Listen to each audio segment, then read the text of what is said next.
थोड़ा सा जब प्रभु किसी पर कृपा करते हैं ये वैभव मिलना कृपा नहीं है, ये पुण्य है। पुण्य से एक घोर पापी को भी बहुत देखो पाप करके भी उनका कोई पुण्य है जिससे वो सुकृत वन पूर्व के सुकृत वन चल रहे हैं, नया पापे। ये वैभव बढ़ना या यश बढ़ना ये भगवान की कृपा नहीं मानी जाती। भगवान की कृपा मानी जाती है अंदर का चिंतन बदलना, जिससे आपके अनंत जन्मों के संस्कार भस्म होकर और अगला जो है बड़ा उत्तम होगा। अंदर के चिंतन से होता, बाहर से कुछ नहीं होता, मात्र अंदर का चिंतन। अच्छा, अंदर का चिंतन हम लोगों का स्वभाव बन गया बहिर्मुखी।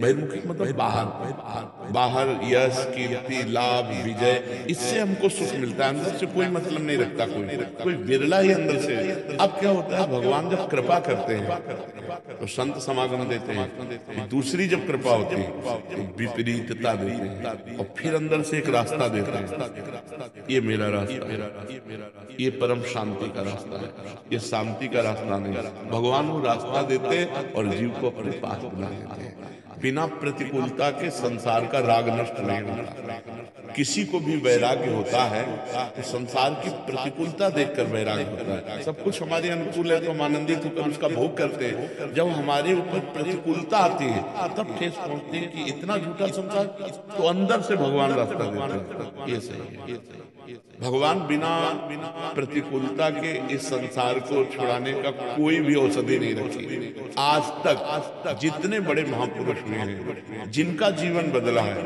उनको प्रतिकूलता का दर्शन करके बदला है। तो कभी प्रतिकूलता आए उस समय आनंदित हो कि मेरे ऊपर अब भगवान की कृपा हो रही है, कि मुझे सतमार्ग में चलने की प्रेरणा मिल रही है। अगर सतमार्ग छूटा और ये सब तो एक सेकंड के लिए आप विचार कीजिए।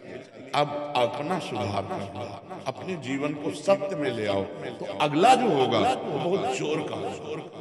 चाहे जन्म हो श्रीमान कुलवान धनवान वैभव संपन्न ऐसे, और भक्ति की अनुकूलता, भक्ति की अनुकूलता, खास बात श्रीमान धनवान कुलवान नहीं, खास बात भक्ति की अनुकूलता। अगर इस जन्म में भगवत प्राप्ति नहीं हुई तो भगवान श्री कृष्ण ने गीता में कहा है कि मेरे भक्त का नाश नहीं होता, मैं कुलवान धनवान श्रीवानों के कुल में जन्म देता हूँ और फिर पुनः भक्ति का माहौल देता हूँ, और पूर्व का जो भजन छूटा हुआ हो वही से उसको बिल्कुल ऐसे ही रहो जैसे रहे, बिल्कुल संसारिक बन करके रहो, लेकिन अंदर का चिंतन आपका बदल जाए।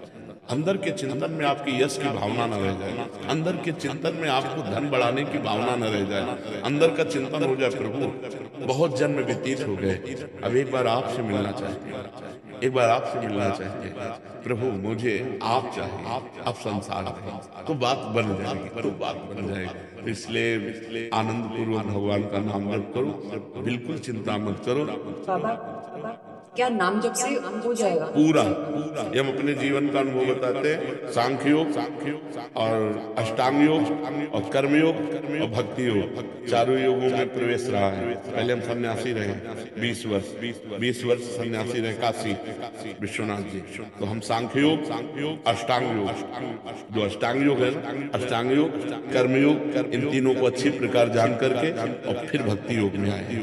स्वयं भगवान शंकर से बढ़कर कोई ज्ञानी तो नहीं ना, सनकादि से बढ़कर कोई ज्ञानी नहीं, वो हरि शरणम सनकादि हर समय जपते रहते, भगवान शिव राम राम राम राम राम राम जपते रहते। हम वृंदावनवासी प्रिया प्रीतम के उपासी, तो जो राम में राह है वही राह है, जो धा है ये रस देने वाली, तो हम राधा राधा राधा राधा, मतलब आप ये समझो कि हमारी इतनी तार्किक बुद्धि नहीं, हमारी श्रद्धालु बुद्धि नहीं रही। सन्यासी की जो बुद्धि होती है वो तर्क प्रधान होती, कसौटी पर कसने पर।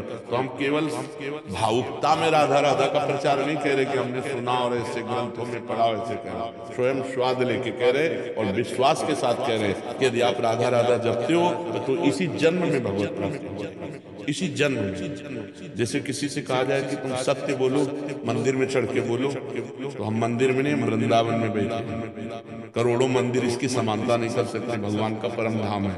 अगर राधा राधा नाम चल रहा है तो इसी जन्म में हमारी आखिरी श्वास यदि राधा, तो मुझे श्री जी की प्राप्ति, भगवान की प्राप्ति हो जाएगी। इसमें कोई संशय नहीं और किसी साधनों की कोई आवश्यकता नहीं। आप केवल अंदर ही अंदर चलाइए और लिखिए। देखो हम जो कह रहे हैं उसको समझो।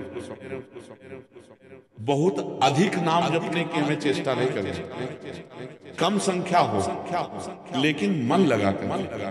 जैसे हम अब देखो, आप लिखो राधा, अपने दिमाग में लिखो, खुले नेत्र लिखो, या बाहर बाहर देखो, दिखाई दे रहा है राधा लिखा हुआ, वही कान में सुनो राधा, वही अंदर उठाओ राधा, ये तीनों का एकाकार हो जाए तो ये करोड़ों नाम जप के बराबर है। देखो जैसे हम बोला राधा, ऐसे हम 1000 राधा नाम बोले, हम बोला राधा, ये उपांश है, इसे उपांश कहते हैं। राधा राधा राधा राधा 1000 बार, ये उपांश। अब ये ऐसे उपांश हम 10,000 बार जप करें, अंदर देखते हुए बोले राधा, उपांश 10,000 बार नाम जप करने का फल एक बार नाम जप, इतना बड़ा फल है ये। राधा राधा राधा चल रहा है, नेत्रों से हम उसे देख रहे हैं, कानों से उसे सुन रहे हैं। आप देखना कि अगर मन भगेगा तो आप लिख नहीं पाओगे राधा, अगर लिख रहे हो तो मन भगेगा नहीं। तो चाहे 10 बार लिखो, 100 बार लिखो, लेकिन एक अभ्यास बनाओ ऐसा कि कुछ समय शांति से स्नान आदि करके बैठ गए और राधा राधा लिख रहे हैं, उसी का चिंतन कर रहे हैं। इसे अपना जीवन बना लो, फिर आप परिणाम में खुद देख लेना। कोई घाटे का सौदा तो है नहीं।